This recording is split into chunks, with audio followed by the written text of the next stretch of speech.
Viewers, आज की इस वीडियो में आपको सैर करवाऊंगा जनूबी अमेरिका के मुल्क अर्जेंटीना की। अर्जेंटीना, जिसे अर्जेंटाइन रिपब्लिक भी कहा जाता है, ये मुल्क जनूबी अमेरिका का दूसरा जबकि दुनिया का 8वां बड़ा मुल्क है। ये मुल्क 23 सूबों और एक खुद मुख्तार शहर ब्यूनस आयर्स पर मुश्तमिल है।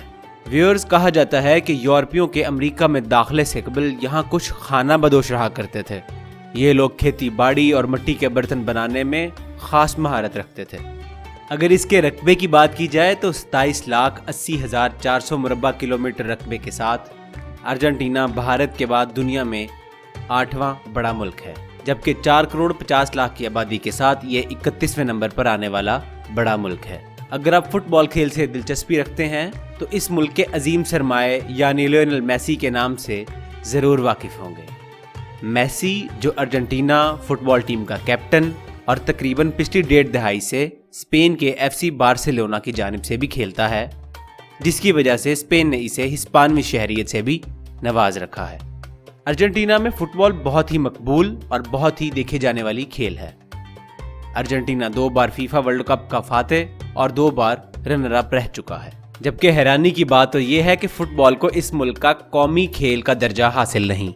इस मुल्क के कौमी खेल का एजाज पाटू को हासिल है। ये एक अजीब तर्ज का खेल है जिसे आप पोलो और बास्केटबॉल का मजमुआ भी कह सकते हैं।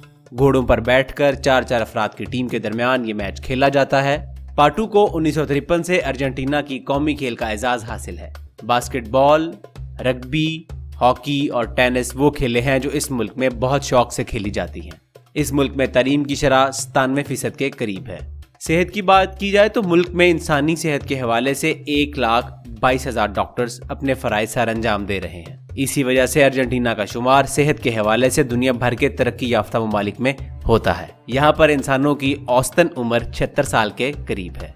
इस मुल्क की सरकारी जुबान का दर्जा हिस्पानवी जुबान को हासिल है और हिस्पानवी जुबान बोलने वाले मुल्क के लिहाज से ये दुनिया का सबसे ज्यादा आबादी वाला मुल्क है। हिस्पानवी जुबान के अलावा यहाँ दूसरी सबसे ज्यादा बोली जाने वाली जुबान अतालवी है, जिसे मुल्क की आबादी का तकरीबन 15 लाख अफराद बोलते हैं। 10 लाख अफराद के करीब इस मुल्क में अरबी जुबान बोलते हैं, जबकि 4 से 5 लाख जर्मन जुबान बोलने वाले अफराद भी यहाँ पर आबाद है। ब्यूनस आयर्स को मुल्क का दारुल हुकूमत और सबसे बड़ा शहर होने का एजाज हासिल है। लातीनी अमेरिका के अमीर तरीन शहरों में शुमार होने वाले इस शहर की आबादी 1,30,00,000 अफराद के करीब है। शहर की बंदरगाह भी मुआशी तरक्की की बड़ी वजह मानी जाती है। यूरोपीय सकाफत के भरपूर असरात के बायस इसे जनूब का पेरिस या जनूबी अमेरिका का पेरिस भी कहा जाता है। इस मुल्क का कॉलिंग कोड +54 और .AR इसका कंट्री डोमेन नेम है। इसकी करेंसी को पैसो कहा जाता है। मजहब की बात की जाए तो इस मुल्क के 66% लोग मसीहत के फिरके कैथोलिक के मानने वाले हैं और 10% प्रोटेस्टेंट मसीही लोग हैं। 21% लोग अपने मजाहिब से ला ताल्लुकी का इजहार करते हैं, जबकि 1% यहूदी और 1% मुस्लिम यहाँ आबाद है। सरकारी अदाद-ओ-शुमार के मुताबिक 4 लाख से जायद मुसलमान इस मुल्क में आबाद हैं, जबकि माना जाता है कि मुसलमानों की तादाद पूरी आबादी का 5% यानी करीबन 20 लाख के करीब है। मुसलमानों की एक बहुत बड़ी तादाद सल्तनत उस्मानिया के टूटने के बाद यहाँ आकर आबाद हुई। यही वजह है कि लातीनी अमेरिका की सबसे ज्यादा आबादी वाला मुस्लिम मुल्क भी अर्जेंटीना को ही माना जाता है। लातीनी अमेरिका में सबसे बड़ा रेल का निजाम भी इसी मुल्क के पास है। 36,966 किलोमीटर लंबाई पर रेल की पटरियां बिछाई जा चुकी हैं।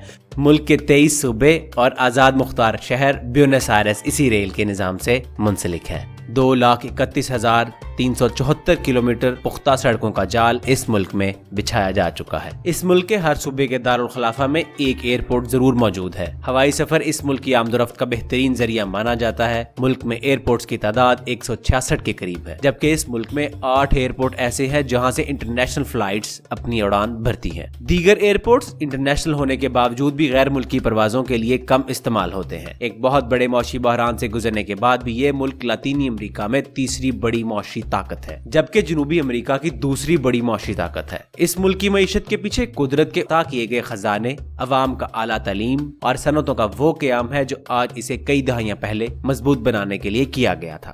व्यूअर्स, अर्जेंटीना दुनिया की 20 बड़ी ताकतें यानी G20 का रुकन भी है। इस मुल्क का शुमार सबसे कम वक्त में सबसे ज्यादा तरक्की वाले ममालिक में होता है। इलेक्ट्रॉनिक्स इंडस्ट्री के शोबा के साथ केमिकल फैक्ट्री और ज़राअत के शोबा से इस मुल्क को बड़ा सहारा मिलता है। गोश्त, मकई, गंदम, सोयाबीन या शहद, जवार, माल्टे और कद्दू की एक्सपोर्ट के हवाले से ये मुल्क अपना बड़ा नाम रखता है। जबकि जिंक, चांदी, सोना, लोहा, मैग्नीशियम, सीसा और गंधक दीगर वो धातें हैं जो इस मुल्क की सरजमीन के नीचे पाई जाती हैं।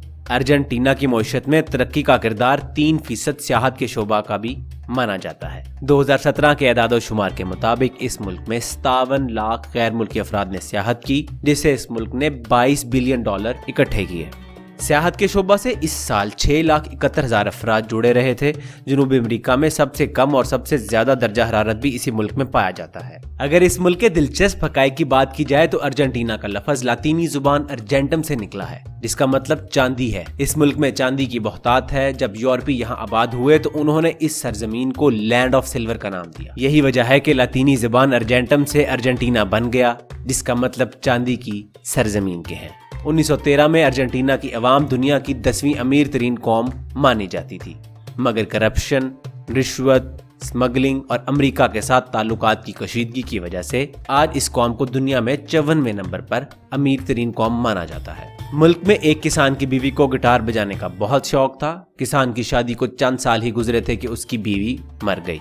किसान अपनी बीवी से बहुत मोहब्बत करता था। बीवी के गुजर जाने के बाद किसान ने दरख्त उगाने शुरू कर दिए और अपने खेत में दरख्त उगा कर गिटार बना दिया। इस मंजर को जमीन पर चलते फिरते लोग शायद ही महसूस ना कर पाते हों, लेकिन फिजाई नजारा लेने पर इस किसान के टूटे दिल और बीवी से मोहब्बत का बखूबी अंदाजा हो जाता है। करप्शन और बदउनवानी की वजह से अर्जेंटीना में एक ऐसा दौर भी गुजरा जब इस मुल्क के मुसाफिरों को दूसरे ममालिक में जाने के लिए जब भी US डॉलर साथ ले जाने की जरूरत पड़ती तो पहले एक खत अपनी मुल्क की इंतजामिया को लिखना पड़ता और आगाह करना होता था कि वो जिस मुल्क जा रहे हैं वो क्यों और किस मकसद के लिए जा रहे हैं। अगर वो सियाहत की गर्ज से जा रहे हैं तो वहाँ वो क्या विजिट करने का इरादा रखते हैं, तब कहीं जाकर उन्हें डॉलर हासिल करने की इजाजत मिलती। इस पाबंदी को 2016 में खत्म किया गया। एक अंदाजा के मुताबिक अर्जेंटीना में इंसान आज भी औसतन 20 घंटे रेडियो सुनता है। यहाँ पर माहाना तनख्वाह 21,000 पैसों से कुछ जायद है। अर्जेंटीना की एक फिल्मी अदाकारा एवा पेरेंट की कहानी बहुत ही दिलचस्प है। ये अदाकारा किसी कातिल से कम न थी। इसका हुस्न इसकी जिंदगी में 8,000 अफराद की मौत की वजह बना और इसके मरने के बाद भी 2,000 अफराद की जान ले गया। दरअसल ये हसीना अर्जेंटीना की आर्मी के जनरल जो बाद में अर्जेंटीना का सदर बना उसकी बीवी बनी थी, जिसे अपनी मौत के बाद एक जगह से दूसरी जगह मुंतकिल किया जा रहा था, जिसके दौरान बहुत बड़ा हंगामा खड़ा हुआ और जिसमें फौज ने गोलियां चलाई और भाग में 2,000 अफराद मारे गए। व्यूअर्स, अर्जेंटीना में जिस टाउन में मेसी रहता है, हुकूमत ने वालिदैन पर अपने बेटों का नाम मेसी रखने पर पाबंदी लगा रखी है। सरकार का कहना है कि जब तक मेसी जिंदा है तब तक इस इलाके में कोई दूसरा मेसी नहीं कहलाया जा सकता। अर्जेंटीना ने 1977 में कुछ अजीब तरह से आलमी मीडिया की नजरें अपनी तरफ खींच ली। हुआ कुछ यूं था कि 1977 में अर्जेंटीना की एक औरत जिसको बच्चा होने वाला था उसने अंटार्कटिका भेज दिया गया, जहां पर पहले ही डॉक्टर उसका इंतजार कर रहे थे। जब वहां बच्चे की पैदाइश हुई तो इस बच्चे को अंटार्कटिका के पहले बच्चे के तौर पर कवरेज दी गई। उसका नाम एमिलियो मार्कोस पामा है, जो आज 41 साल का हो चुका है। ये बात जानकर आपको हैरानी होगी कि अर्जेंटीना के दुनिया को कई साइंसदान दिए। फिंगरप्रिंट्स की शिनाख्त करने वाला सबसे पहला आला भी अर्जेंटीना के एक शहरी ने बनाया। जिस शख्स ने पहली बार मसनूई दिल की वजह से इंसान की जान बचाई, दरअसल ये भी अर्जेंटीना का एक शहरी था। अर्जेंटीना पाकिस्तान से 15,656 किलोमीटर रकबे पर वाक़े है। दोस्तों, ये थी अर्जेंटीना पर मबनी एक खूबसूरत वीडियो। मिलते हैं नई मुल्क नई जगह के साथ। अपने इस मेज़बान को इजाज़त दीजिए। अल्लाह हाफिज़।